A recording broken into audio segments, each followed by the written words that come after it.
प्रिय दोस्तों, स्वागत है आपका इस वीडियो में।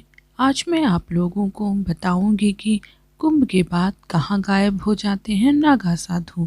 भारतीयों की आस्था का महापर्व कुंभ अपनी प्राचीनता परंपरा के लिए पूरी दुनिया में जाना जाता है। भारत में 4 स्थानों पर 12 वर्षों के अंतराल पर कुंभ आयोजित होता है। ये स्थान है प्रयाग, हरिद्वार, नासिक और उज्जैन। कुंभ में बड़ी संख्या में आम लोगों के साथ साथ नागा साधु और सन्यासी भी शामिल होते हैं, जिसमें नागा साधु भी पहुंचते हैं। नागा साधु कुंभ में तो खूब दिखाई देते हैं, लेकिन कुंभ के अलावा अमूमन सार्वजनिक जीवन में दिखाई नहीं देते। आखिर कुंभ के बाद कहाँ गायब हो जाते हैं नागा साधु? आइए चलिए मैं आपको बताती हूँ। कुंभ के समाप्त होने के बाद अधिकतर नागा साधु अपने शरीर पर भभूत लपेटकर हिमालय की चोटियों के बीच चले जाते हैं। वहाँ यह अपने गुरु स्थान पर अगले कुंभ तक कठोर तप करते हैं। कहते हैं कि नागा साधु घने जंगल के रास्ते से यात्रा करते हैं। माना जाता है कि ये देर रात में अपनी यात्रा शुरू करते हैं, जब लोग नींद की आगोश में होते हैं।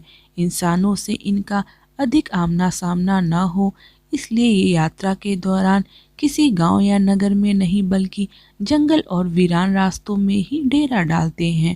यही कारण बताया जाता है कि ये आते जाते हुए किसी को नजर नहीं आते हैं। रात में यात्रा और दिन में जंगल में विश्राम करने के कारण ये आते जाते किसी को नहीं दिखाई देते हैं। कुछ नागा साधु झुंड में निकलते हैं तो कुछ अकेले ही यात्रा करते हैं।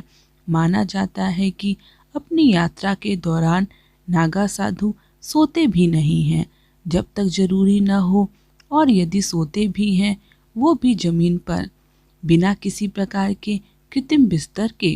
कहते हैं कि ये यात्रा में केवल कंदमूल, जड़ी बूटियों, फल पत्तियों का ही सेवन करते हैं, जो ये जंगल से ही प्राप्त कर लेते हैं। नागा सन्यासी किसी एक गुफा में कुछ साल रहते हैं और फिर किसी दूसरी गुफा में चले जाते हैं।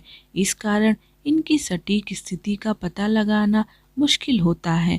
इनमें से बहुत से सन्यासी वस्त्र धारण कर और कुछ निर्वस्त्र भी गुप्त स्थान पर रहकर तपस्या करते हैं।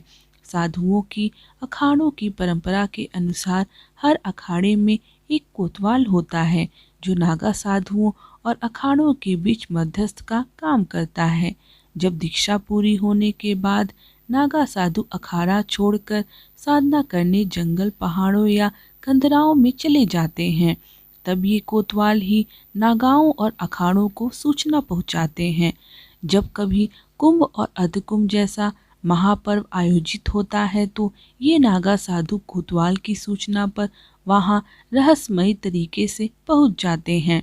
नागा साधु अपनी पहचान छिपाकर रखना पसंद करते हैं और एक गुफा या स्थान पर कुछ साल रहने के बाद अपनी जगह बदल देते हैं। प्रिय दोस्तों, मेरे द्वारा दी गई जानकारी अगर आपको पसंद आए तो कृपया लाइक, शेयर और सब्सक्राइब करना मत भूलिएगा। धन्यवाद।